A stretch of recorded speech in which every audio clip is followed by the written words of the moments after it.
আদম নবী জঙ্গলে বাবাজি বাঘ আসে দেখা করার জন্য, হরিণ আসে দেখা করার জন্য, প্রাণী আসে, জান্নাত থেকে একজন লোক আসছে, মানুষ আসছে, তার সাথে দেখা করার জন্য আসতেছে। এরকম ভাবে আদম নবী হরিণের পিঠের মধ্যে হাত বোলাই দিছে, তার মধ্যে সুগান বের হয়ে গেছে, ঘ্রাণ।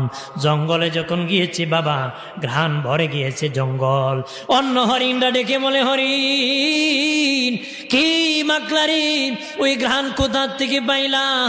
জান্নাত থেকে একজন লোক এসেছি, ওনাকে দেখার জন্য ওনার দরবারে হাজির হয়েছিলাম রে। উনি আমার পিঠে হাত বুলাইয়া দোয়া করেছি, এই জন্য আমার দেহে থেকে এই ঘ্রাণ বের হয়েছে রে। তখন দলে দলে হরিণরা আদম নবীর দেখা করার জন্য গিয়েছে, হাত বুলাইছিল ঠিক, কিন্তু তাদের দেহে কোনো ঘ্রাণ বের হয় নাই, কারণ তারা গিয়েছিল আদম দেখার জন্য। প্রথম যারা গিয়েছিল নবী দেখার জন্য গিয়েছিল, আর তারা গিয়েছিল মতলবে ঘ্রাণ পাওয়ার জন্য, এই জন্য তাদের মতলব হাসিল হয় নাই। এরপরে আদম নবী বলে, আল্লাহ 350 বছর কান্না করেছি মালিক, 350 বছর কান্না করেছি।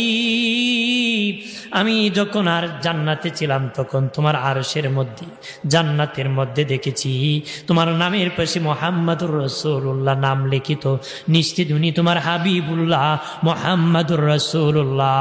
ওই নবীর উসিলায় আমি আদমের তওবা তুমি কবুল করো। আল্লাহ বলেন, এ আদম, আজকে নয় 350 বছর আগে যদি রে ওই নবীর নাম নিয়ে তুমি যদি দোয়া করতা, 350 বছর কান্না করা লাগতো না, সেদিনই আমি আল্লাহ তোমার দোয়া মঞ্জুর করতাম। আমাদের আদি পিতা হলেন হযরত আদম আলাইহিস সালাম। আদম নবীকে জান্নাতি আল্লাহ বানাইছিলেন, জান্নাতি তাকেন তার একজন সঙ্গী বানাইছিলেন মা হাওয়া আলাইহিস সালামকে। বাম পাজরের হাড়, বাঁকা হাড্ডি খুলে হযরত হাওয়া আলাইহিস সালামকে আল্লাহ বানিয়েছিলেন। এজন্য নারীর তুলনায় পুরুষের পাজরের হাড় একটা কম। আমাদের বাবা আদমের এক হাড় কুলি মা হাওয়াকে বানানো হয়েছে। পৃথিবীর সব সুন্দরী যদি একদিকে রাখা হয়, আমাদের বড় আম্মা হযরত হাওয়া আলাইহিস সালামের সুন্দরের সমান হবে না। সুবহানাল্লাহ বলি। আমাদের তো বিশ্ব সুন্দরী, যে যত বেশি উলঙ্গ হতে পারে সে তত বিশ্ব সুন্দরী, কিন্তু আমাদের বড় আম্মা হাওয়া আলাইহিস সালামকে আল্লাহ এত সুন্দর করে বানাইছিলেন, পৃথিবীর সব সুন্দর একদিকে রাখলে মহিলাদের মধ্যে আমাদের মা হাওয়ার সমান সুন্দর হবে না। জান্নাতে তাকিন ইবলিস ধোঁকা দেওয়ার জন্য চেষ্টা করে, কিন্তু ইবলিস তো ঢুকতে পারে না। জান্নাত থেকে ময়ূর বের হয়েছিল, সাপ ধরে খাবে। এই সাপের পিছনে যখন ধরছে ময়ূর, মুখে নিয়ে সাপ করছে হা, ইবলিস সাপের মুখে ঢুকে গেছে। ইবলিস কি সাপের মুখে ঢুকে গেছে। যখন জান্নাতে ঢুকে গেছে, এমনি ইবলিস বের হয়ে বুড়া দরবেশির সুরত ধরে হযরত আদম একদিকে আছেন, মা হাওয়া একা বসে আছে, যে কান্দিয়া বলতেছে, বুড়া লোক কাঁদো কেন, কি জন্য কাঁদতেছো? বাপ ধরছে। কি ধরছে? বেংসি ধরছে। হাজরিন, তখন মা হাওয়া বলতে, কাঁদো কেন? তোমাদের জন্য তো কাঁদতেছি, কারণ তোমরা তো স্থায়ীভাবে জান্নাতে থাকতে পারবা না। তো কেমনে থাকবা? মহিলা মানুষ কিন্তু দিল নরম, কেউ যদি একটু বেংসি টেংসি করে কান্না টান্না দেয়, দিল নরমে সব দিয়ে দেবে, ঠিক কিনা? স্বাভাবিক মা বোনদের দিল একটু নরম। মা হাওয়ারও তো মহিলা মানুষ দিল নরম। ওনাকে বললো, যে গাছের গোড়ায় আল্লাহ যেতে নিষেধ করেছে, খাইতে তো নিষেধ করে নাই, তুমি যদি এটা খেতে পারো আর জান্নাত থেকে বের করবে না। মা হাওয়া খেয়েছে, বাবা আদমকেও তার পাকে পরে খাওয়াই দিয়েছে। খেয়ে তাদের কাপড় চোপড় খোলা শুরু হয়ে গেছে। তাদের কাপড় কি? কাপড় যখন খোলা শুরু হয়ে গেল, বাবা আদমের কাপড় খুলে যেতেছি, মা হাওয়ার কাপড় খুলে যেতেছে। আল্লাহ বলেন, আমি আল্লাহ জান্নাতের পোশাকের সিমটম মানব জাতির দেহের মধ্যে রাখবো। 2 হাতি 2 পায়ের মধ্যে নখ, এইগুলা হলো জান্নাতি পোশাক। এগুলা কি আজও ধরে, আজও কি ধরে। আদমের পোশাক এইভাবে ধরেছিল।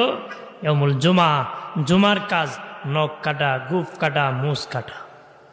সুবহানাল্লাহ বলি। আমার বানের বাবাজি, তখন আমার আল্লাহ সুবহানাহু ওয়া তাআলা জান্নাতের গাছের পাতা আদমকে 3টা দিলেন, বড় আম্মা হাওয়াকে 5টা দিলেন। 5টা পাতা দিয়ে ওনার শরীর ঢাকলেন, আদম নবী 3 পাতা দিয়ে ঢাকলেন। এই জন্য পুরুষ ইন্তেকালের পরে 3টা কাফনের কাপড় দিতে হয়, মহিলার 5 কাপড় দিতে হয়। এখান থেকে 3 আর 5 কাপড় আসছে। ভাইরা আমার খেয়াল করেন বাবাজি, অদুস্থ বুজুর্গরা ভালোভাবে খেয়াল করেন। আল্লাহ বলেন, আদম কেন এই ভুল করলাম? আদম নবী আর মা হাওয়া কান্না শুরু করেছে।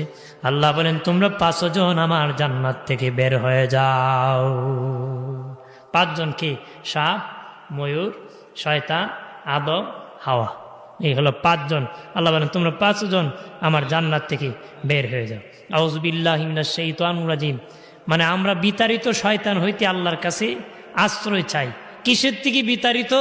জান্নাত থেকে বিতাড়িত। কিসের থেকে? জান্নাত থেকে বিতাড়িত। আউযু বিল্লাহর তাফসিরে লেখছে, শয়তান 9.5 লক্ষ বছর ইবাদত করছে। কয় লক্ষ? 9.5 লক্ষ বছর ইবাদত করেছে। শেষে আমার আল্লাহ সুবহানাহু ওয়া তাআলার পরীক্ষায় ধরা পড়ে গেছি, ঈমান নাই। আল্লাহর পরীক্ষা ধরা খাইছি, ঈমান নাই। বাবাজি, তার আমল সব জ্বালায় পুরায় আল্লাহ সরকার করে দিয়েছে। আল্লাহ বলেন, 5 জন বাহির হয়ে যাও। ইবলিস বলে, মালিক ও আল্লাহ, আমি তো জান্নাত থেকে বের হয়ে যাব, তবে আমার কয়েকটা আবদার তুমি রাখবানি গো। আমার তো কিছুই দিবা না, আমার কয়েকটা আবদার তুমি পূরণ করো। আল্লাহকে ইবলিস, কি আবদার রে? ইবলিস বলে, আল্লাহ তুমি আমাকে কিয়ামত পর্যন্ত হায়াত দিয়ে দাও।